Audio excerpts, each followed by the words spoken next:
Hello dear students, let's continue with calculation of coefficients of atomic orbitals used in hybrid orbitals. पिछली class में हमने sp hybrid orbitals के लिए मिश्रण गुणांकों की गणना करना सीखा था। उसी को कंटिन्यू करते हुए आज हम लोग sp2 हाइब्रिड ऑर्बिटल्स के लिए मिश्रण गुणांक की गणना करेंगे। देखते हैं पहले sp2 हाइब्रिड ऑर्बिटल्स के लिए वेव फंक्शंस क्या क्या होंगे। sp2 हाइब्रिड ऑर्बिटल्स एक s और दो p ऑर्बिटल्स की मिक्सिंग के द्वारा बनेंगे। एलसीएम मेथड द्वारा मिक्सिंग होगी तो तीन एटॉमिक ऑर्बिटल्स की मिक्सिंग से तीन हाइब्रिड ऑर्बिटल्स बनेंगे। psi1 psi2 और psi3 से इसे रिप्रेजेंट किया जाता है। इक्वेशन नंबर 1 और 2 में दर्शाया गया कि किस प्रकार मिक्सिंग होगी और इनकी एक्सटेंट ऑफ ओवरलैपिंग को शो करने के लिए हम लोग यूज़ करते हैं मिक्सिंग कोफिशिएंट्स। आप देख रहे हैं s ऑर्बिटल्स के लिए मिक्सिंग कोफिशिएंट a यूज़ किया गया है। px ऑर्बिटल्स की मिक्सिंग को शो कर रहा है b मिक्सिंग कोफिशिएंट और इसी प्रकार py ऑर्बिटल्स की मिक्सिंग को रिप्रेजेंट कर रहा है c मिश्रण गुणांक। तो तीनों ऑर्बिटल्स में इनका contribution a1 a2 a3 b1 b2 b3 c1 c2 c3 द्वारा दर्शाया गया है। आज हमने इन्हीं कोफिशिएंट्स की गणना करनी है।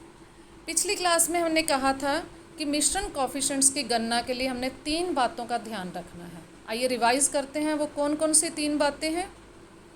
सबसे पहला कि ये जो संकृत कक्षक बने हैं इनके वेव फंक्शंस तरंग फलन नॉर्मलाइज्ड हैं। दूसरा पॉइंट ये ऑर्थोगोनल हैं, अर्थात जब हम लोग सेम मिक्स जो हैं वेव फंक्शंस का इंटेग्रल करेंगे लाइक psi1 इंटू psi2 का इंटेग्रल लेंगे तो इंटेग्रल का आंसर 1 आएगा। जब psi1 psi2 या psi s psi px का इंटेग्रल लेंगे तो जो इंटेग्रल है वो 0 होगा। ऑर्थोगोनैलिटी का ये मतलब है। तीसरा पॉइंट था कि ये तरंग फलन समतुल्य होते हैं।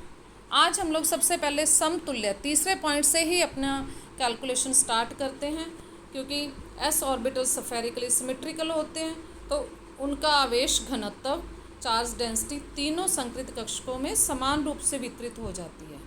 तो तीन में वितरित हो रही है अर्थात हर वेव फंक्शन में 1/3 कॉन्ट्रीब्यूशन होगा। That means a1 square is equal to a2 square is equal to a3 square is equal to 1/3। तीनों में 1/3 कॉन्ट्रीब्यूशन होगा। तो इससे मेरे पास तीनों mixing coefficient a1 a2 a3 के मान आगे सेम वैल्यू होगी। That will be 1/√3 equation number 4 द्वारा दर्शाई गई है। इसी प्रकार अब psi1 जो हैं वहाँ पे हम ये जो हैं मेरे पास तीन ऑर्बिटल्स हैं। यहाँ आप देख रहे हैं p2 हैं हमारे पास px और py। स्टार्ट करते हैं हम लोग psi1 से। अगर हम psi1 का एक्सिस x एक्सिस लेंगे तो उसमें पी वाई का कंट्रीब्यूशन नहीं होगा, पी वाई का योगदान 0 होगा। अर्थात यहाँ मैं ये मानती हूँ कि psi1 जो है वो x अक्ष की ओर है तो उस केस में c1 की वैल्यू 0 होगी क्योंकि c1 रिप्रेजेंट करता है contribution of P Y orbital. Equation number 1 में आप देख रहे हैं तो इस कोई कंट्रीब्यूशन नहीं होगा अर्थात c1 विल बी 0। तो ये मेरे पास चार mixing coefficients a1 a2 a3 और c1 की वैल्यूज़ आ गई हैं इक्वेशन नंबर 4 और 5 द्वारा रिप्रेजेंट की गई हैं। अब तीसरा पॉइंट हम लोग लेते हैं कि जो psi1 है वो नॉर्मलाइज्ड वेव फंक्शन, उस पर कंडीशन लगाते हैं। psi1 पे नॉर्मलाइज की कंडीशन लगाएंगे अर्थात इक्वेशन नंबर 1 का स्क्वायर लेके फिर उसका हम इंटेग्रल लेंगे। तो यहाँ आप देखिए स्क्वेयरिंग करेंगे हमारे पास तो आ जाएगा यहाँ पे इस पूरे का जो है वो मेरे पास स्क्वेयरिंग आ जाएगी। हर टर्म की जो है वो स्क्वेयरिंग आ जाएगी लाइक दिस। इसकी भी स्क्वेयरिंग करेंगे तो अब आप इसको सिंप्लीफाई करके सॉल्व करके देखें तो मेरे पास कुल मिला के ये आ जाएगा a1 square plus b1 square plus c1 square is equal to 1। c1 ऊपर हम लोग कह चुके हैं 0 है। That means a1 square plus b1 square is equal to 1। a1 की वैल्यू भी हमारे पास है a1 square is equal to 1/3 तो यहाँ से b1 स्क्वेयर की वैल्यू आ गई 2/3 और you can say b1 is equal to square root 2/3। इस प्रकार हम एक एक करके सभी मिक्सिंग कोफिशिएंट्स की वैल्यू कैलकुलेट करते जाएंगे।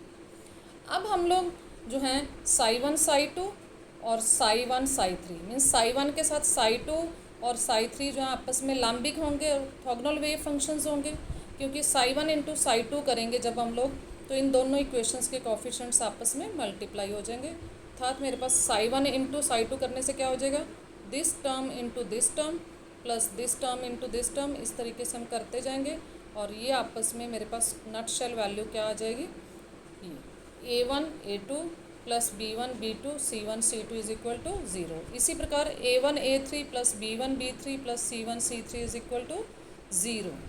और यहाँ पे C1 मेरे पास पहले से ही 0 है, C1 0 होने से यहाँ पे जो है ये दोनों टर्म्स जो है मेरे पास ये टर्म्स वैनिश हो गई, ये 0 हो गई, अर्थात मेरे पास बचेगा ये वाला। यहाँ से अगेन मेरे पास B2 की वैल्यू कैलकुलेट करूँ तो A1 A2 B1 की वैल्यूज़ हमें पता है, वो पुट करने के बाद B2 की वैल्यू आ जाती है -1/√6। इसी तरह B3 की वैल्यू आ जाएगी, वो भी -1/√3। ये हमने साई 1 के साथ किया, साई 1 पे नॉर्मलाइज की कंडीशन भी लगा दी, साई 1 को साई 2 और साई 3 के साथ ऑर्थोगोनैलिटी भी दिखा दी। अब हम लोग साई 2 पे चलते हैं जो है, तो साई 2 पे सबसे पहले हम लगाएंगे नॉर्मलाइजेशन कंडीशन। नॉर्मलाइज कंडीशन लगाएंगे तो मेरे पास अगेन ये आ जाएगा A2² plus B2² plus C2² is equal to 1। यहाँ पे मेरे पास जो है A2 B2 की वैल्यू हम ऊपर पहले से ही कैलकुलेट कर चुके हैं, तो यहाँ से वो वैल्यूज़ पुट करने पे C2 की वैल्यू आ जाएगी, जो कि आ जाएगी 1/√2 इक्वेशन नंबर 9 द्वारा रिप्रेजेंट की गई है।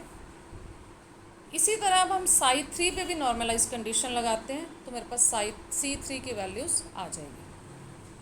वहाँ नॉर्मलाइजेशन कंडीशन लगा जाएंगे तो आ जाएगा A3² plus B3² plus C3² is equal to 1। Again A3 B3 की वैल्यू पुट करते हैं तो मेरे पास C3 की ये दो वैल्यूज़ आ जाएंगी ±1/√2।